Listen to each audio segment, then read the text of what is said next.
কয়েকবার 100 বার পড়ছস তারপরে 101 বারে গিয়ে হয়তো দৌড়াইতে পারছিস না না ভাই আপনি জানেন না হ্যাঁ বিশ্বাস নেই হ্যাঁ মনে হয় খারাপ হয়ে গেছে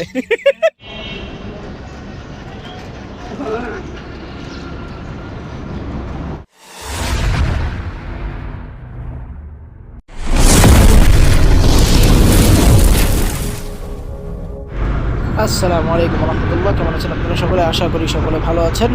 তো আমরা উপস্থিত হয়ে গেলাম নতুন আরেকটি ভ্লগ নিয়ে। ঠিক যেমনটা আমরা এর আগের ভ্লগে বলেছিলাম, কথা দিয়েছিলাম যে আমরা মৈনট ঘাট যাব এবং ইনশাআল্লাহ আমরা সেটা পরবর্তী ভ্লগে করব। সো আমরা এই ভ্লগে আমরা যাচ্ছি মৈনট ঘাট এবং সেখানে আমাদের সাথে আরও দুজন ছিল, একজন রাকিবের বন্ধু এবং আরেকজন হচ্ছে রাকিবের বন্ধুর আরেকজন বন্ধু। তো আমরা মোট 4 জন 2টা বাইকে মৈনট ঘাট যাচ্ছি। ওই যে সামনেই ওনারা দাঁড়িয়ে আছেন, ওনারা আগে থেকে এসে এখানে দাঁড়িয়েছিলেন। কি অবস্থা বন্ধু? এই আমার বন্ধু কলেজের। কি অবস্থা বন্ধু? এটা আমার ফ্রেন্ড ছোটবেলা রাকিব। তাহলে এখন কি ইয়াতে এরা রাস্তা দিয়ে পুরো কুয়াশা, না খাই নেই এর লেগে আস্তে আস্তে টানতে হইব। আর এখন শীতের সময় কুয়াশা থাকবে। এখন না নাস্তা খাইছো? না নাস্তা খাবি কোথায়? সামনে যাই দোহারে হবে তো বড় কোন নবাবগঞ্জে যা খাবো না নাস্তা, ওই ওরি করুন, ঠিক আছে? এই সামনের ভাইটার নাম হচ্ছে ফিরোজ ভাই, আর পাশে যে যিনি দাঁড়িয়ে আছেন ওনার নাম হচ্ছে সিজান খান। তো আমরা বেশ ভালোই ট্রিপ করেছি এবং ট্রিপের শুরুতেই আমরা পরিকল্পনা করে নিয়েছিলাম যে আমরা নবাবগঞ্জ গিয়ে নবাবগঞ্জ বাজারে আমরা নাস্তা পানি করব।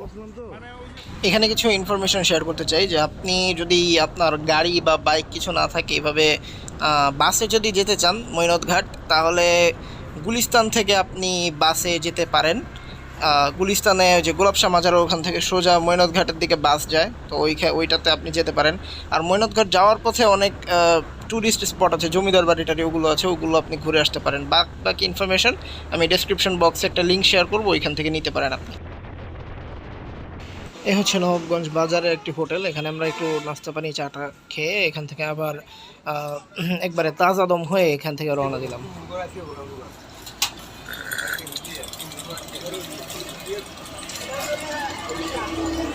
তো যেমনটা বলছিলাম যে মৈনট ঘাট যাওয়ার পথে বেশ কয়েকটা ট্যুরিস্ট স্পট আছে, এর মধ্যে একটা খুব সুন্দর জমিদার বাড়ি আছে। আমি অবশ্য জানি না যে সেখানে প্রবেশ করা যায় কিনা, বিকজ আমরা যাওয়ার পথে দেখেছি। সো আপনারা যখন যাবেন একটু ভালোভাবে ঘাটাঘাটি করে যেতে পারেন, বিকজ সেখানে যাওয়ার পথে অনেক টুরিস্ট স্পট আছে, একটা মন্দির আছে, বেশ সুন্দর পুরাতন বাড়ি আছে, তো ওগুলো আপনারা দেখতে পারেন, ভিজিট করতে পারেন। আর এই তো, আর বাদ বাকি মোটামুটি যদি বাইক বা গাড়ি নিজস্ব থাকে, যেমন আমার বন্ধুর বা আর কি আমাদের আর কি রাকিবের রয়েছে, তো সেরকম যদি আপনাদের থেকে থাকে তাহলে ঘুরে আসতে পারেন।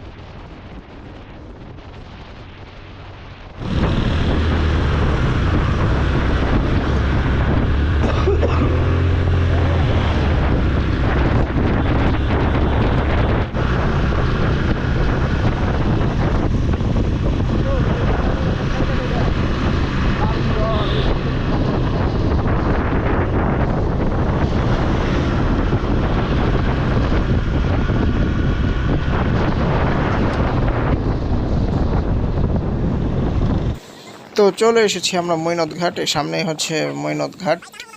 তো নামলে এরপর আপনারা দেখতে পাবেন। ওকে, তো তারপর আমরা চলে এসেছি মৈনট ঘাট। এই হচ্ছে সেই মৈনট ঘাট, এদিকে একটু ছবি টবি তুলবো আর কি আমরা। অ্যান্ড দেন এরপরে কই যাবো, মানে না না ওদিকে বলতে তুমি যে কইলা যে ওদিকে যাবি নাকি, ওই যে ওরে জিজ্ঞাসা করছিলা। ও আচ্ছা, নদীর ওই পারে ফরিদপুর না, ওই যে ওদিকে স্পিড বোট আছে।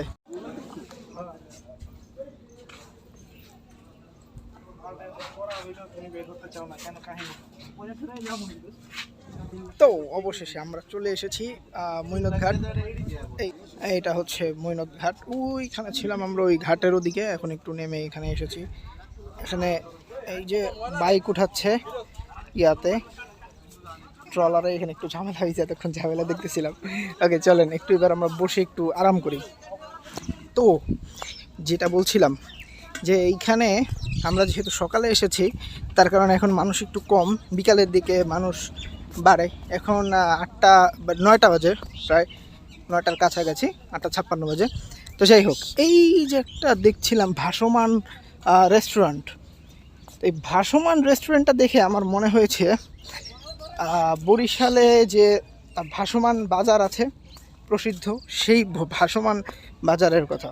ইনশাআল্লাহ আমরা ঢাকার বাইরে আরও বিভিন্ন জায়গায় যখন যাব তখন এই ধরনের ভাসমান বাজার, বিশেষ করে বরিশালে ভাসমান বাজার টাজার নিয়েও ব্লগ হবে। আর এইদিকে আপনারা খেলা টেলার জায়গা দেখতে পাবেন, অনেক আছে। সামনে রেস্টুরেন্ট, বসার জায়গা, দেন দোকানপাটও আছে। আর এই হচ্ছে ভাসমান রেস্টুরেন্ট।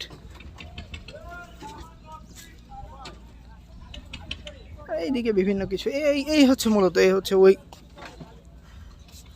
ওইখান থেকে সোজা এইদিকে, এই হচ্ছে কি বলে এটাকে, মোইনত ঘাট। তো এই হচ্ছে ওভারঅল পুরো মোইনত ঘাট। সামনে আরও কিছু সুন্দর সুন্দর জায়গা আছে, সুন্দর বলতে ওই ঘাসটা সেই। আর এদিকে তো যেমনটা দেখতে পাচ্ছেন ট্রলার, ওই পাশে হচ্ছে ফরিদপুর। হ্যাঁ, তো চলুন, আমার সাথীরা ওইখানে বসে আছে, তাদের সাথে গিয়ে একটু আলোচনা করি। আমি বুঝি না কি দরকার, নিজের সেফটি নিজের কাছে, যদি নিজের সেফটি যদি নিজেটা না রাখতে পারো হুন্ডা চালানোর দরকার থাকে। আমি একটা জিনিস বুঝি না, বর্তমানে বাংলাদেশের কি সিচুয়েশন শুরু হয়েছে যে মানে একটা হুন্ডা কিনতে পারে নাই, ওই সময় মনে কি যে নিজের কি একটা হয়টা মনে করে যে হুন্ডা পেয়ে গেছে, রেস হইব, নাইলে কেউ কোনো দরকার আছে? কোনো দরকারই নাই। আমি 4V চালাই বা যেটাই চালাই, আমার কাছে যদি V3 থাকে তারপরও নিজের মানে ওয়েট বজায় রেখা ইয়া করা দরকার। ক্যামেরার দিকে তাকাই, ও আচ্ছা ক্যামেরা ভিডিও করতেছি। আর ভাই বলেন না, সুন্দর লাগতেছে তো, স্পিচ গুলো খুব ভালো, ঠিক আছে। কেননা তুই খাইতে পারবি হলো 5 কেজি খাবার, সাপোজ তুই খাইতে পারবি 5 কেজি, ধরে যদি 15 কেজি খাওয়াই দেই, তোর কাছে এটা কেমন লাগবে? 20-এর মতো লাগবো না? তো জিনিসটা হলো এমন, তুই চালাতে পারবি 50-60-100-তে, তুই যদি টানাস 100-120-150-এ, তো গ্রামের হিসাব করে লাভ নেই। গ্রামের মানুষরা হেরা হেলমেট মনে করে কি একটা জিনিস, এটা পড়লে এর কাছে আরো কম মানে আনইজি লাগে, এরা পড়তে চায় না। এগরে যদি তুই পাও ধরস, এগরে হেলমেট তুই পরে পারবি না। এগরে কাছে হেলমেট পরা মানে এগর কাছে লাইসেন্সও নাই, হুন্ডার রেজিস্ট্রেশন বন্ধ করে না, মানে তোরা প্রতিদিন ধরবো না, যেদিন ধরবো ওই দিন একদম খায়া খায়া। আমারও তো যে 3 মাস চালালাম না লাইসেন্স পাবে, লাইসেন্স ছাড়া চালাইছে, এতক্ষণ ভাষণ দিতেছে। বাহ, আমার তুই হাট থেকে গিয়া হোঁচট যদি না খেলে শিখাইবো, তুই শিক্ষা পাবি না। ধর তো ছোটবেলায় তো ডাইরেক্টই তুই মানে খাড়া দৌড়ানি শিখছ না, কয়েকবার 100 বার পড়ছস, তারপরে 101 বারে গিয়ে হয়তো দৌড়াইতে পারছিস না ভাই, আপনি জানেন না, হ্যাঁ বিশ্বাস নেই, হ্যাঁ মনে হয় খাড়া হয়ে গেছে।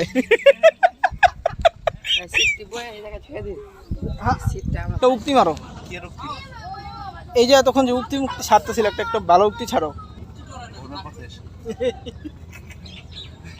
যদি কোথাও আমরা আশেপাশে যার টাইম দেখছি কি যে পার্ক প্যালেস মানে একটু পুরানা বাড়ি আছে, তোর কোটা এই যে তো কালো গেছে,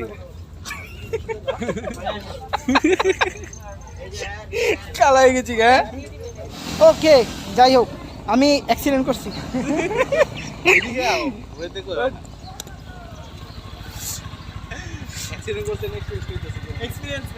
এক্সপেরিয়েন্স